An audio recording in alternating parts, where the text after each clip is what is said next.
काला साया। यूं तो बनारस घाट अपनी खूबसूरती के लिए बहुत प्रचलित है, पर घाट के किनारे कई राज लिए बैठे हैं। ये कहानी शुरू होती है बनारस के घाट के पास बने ममता निवास से, जहां प्रिया लाल जोड़े में ममता के घर उसकी बहू बनकर आती है। आओ आओ बहू, घर को अपने पैरों से पवित्र करो। ममता घर की दहलीज पार कर ही रही होती है कि अचानक एक बहुत गंदी सी बास पूरे घर में फैल जाती है।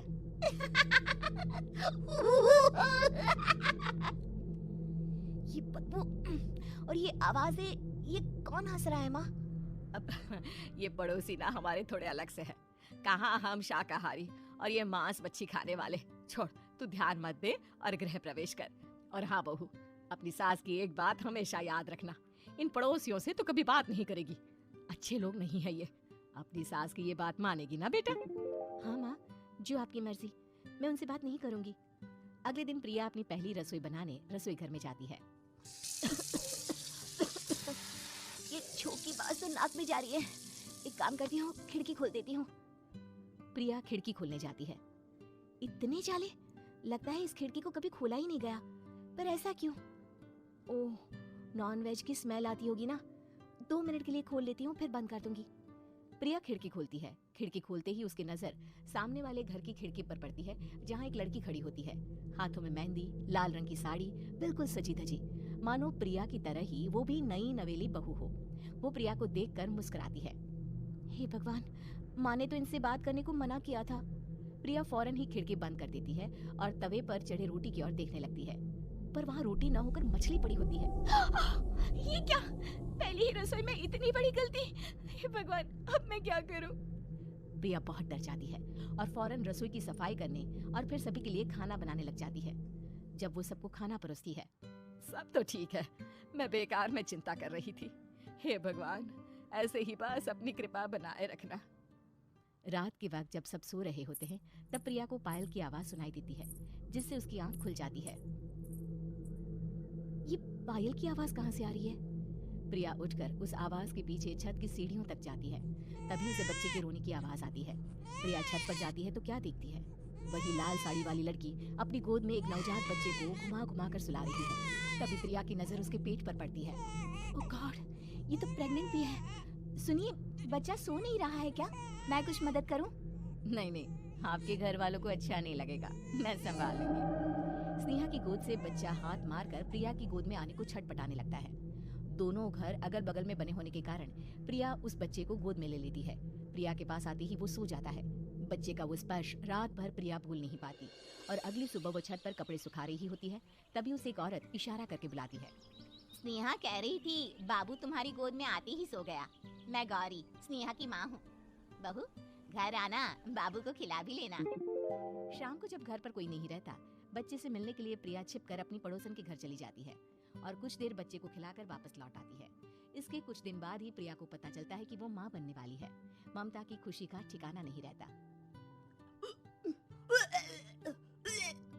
माँ जी, पता नहीं क्यों उल्टी आ रही है।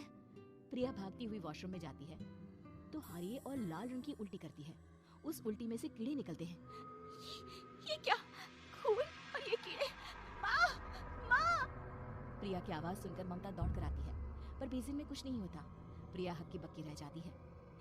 ये सब क्या हो रहा है? प्रिया घबरा जाती है और अपने कमरे में जाकर सो जाती है। डर के कारण वो इतनी थक जाती है कि उसकी आंख लग जाती है। तब उसे ऐसा लगता है उसके पेट पर मानो कोई बैठा हुआ हो। कौन हो? प्रिया के पेट पर एक 5 महीने की बच्ची बैठी हुई थी, जो बुरी तरह जली हुई थी। माँ, तुम ही मुझे लाई ना अपने पेट में? मैं तुम्हारी माँ नहीं हूँ। कौन हो तुम? माँ, देखो मैं जल गई बुरी तरह से। 6 महीने पेट में रहने को भी मुझे नहीं मिला। सहला दो ना माँ। बचाओ! बचाओ! माँ! ममता दौड़कर कमरे में आती है। प्रिया की बातें सुनकर वो सब समझ जाती है। तू कहीं बगल वाले घर में तो नहीं जाकर आई ना बहू? मुझे माफ कर दो, मैं गई थी माँ। उस घर में सब मरे हुए हैं बहू। कई साल पहले स्नेहा उस घर में बहू बनकर आई थी। कुछ ही दिन में वो एक बच्चे को जन्म देने वाली थी। पूरा घर बच्चे के आने की खुशी में खोया था कि एक दिन अचानक उस घर में आग लग गई। सब बुरी तरह जलकर मर गए। गौरी आज भी दादी बनने का इंतजार कर रही है और इसीलिए स्नेहा ने अपना अजन्मा बच्चा तुम्हारी कोख में डाल दिया। ममता ये कह रही होती है कि पीछे से उसके पैरों को एक बच्चा पकड़ लेता है। दादी दादी। माँ, स्नेहा की गोद में यही बच्चा था। ये बच्चा कौन है फिर? तेरी मौत है। तेरी भी दादी। जिस चीज का ममता को डर था वही हो गया। ममता निवास के ऊपर मौत ने चादर बिछा दी थी। प्रिया का पेट ऐसे बढ़ जाता है मानो 9 महीने का हो। 2 हाथ उसके पेट से बाहर निकलते हैं। बहू, संतोष को फोन कर, किसी पंडित जी को बुला बहू। प्रिया का पति भागता हुआ घर आता है। ये तो होना ही था माँ। तेरा पाप तेरे सामने आ गया तो तू सह नहीं पा रही है। स्नेहा घर में आग लगी नहीं थी, माँ ने लगाई थी, प्रॉपर्टी की लालच में। और वो बच्चा मेरी पहली पत्नी का बच्चा है, मेरा बेटा, जो कि उस आग की चपेट का शिकार हो गया था। मैंने तुमसे ये सब माँ के कहने पर छुपाया था। मुझे माफ कर दो प्रिया। तुम अगर चाहो तो यहाँ से जा सकती हो। मैं तुम्हें किसी भी बंधन में रखना नहीं चाहता। मेरी शादी हुई है आपसे, मैं आपको छोड़ नहीं सकती, पर उससे पहले हमें स्नेहा, उसकी माँ और बच्चे की आत्मा की शांति करवानी होगी। संतोष और ममता गौरी के घर जाते हैं। अंदर सब कुछ जला हुआ होता है।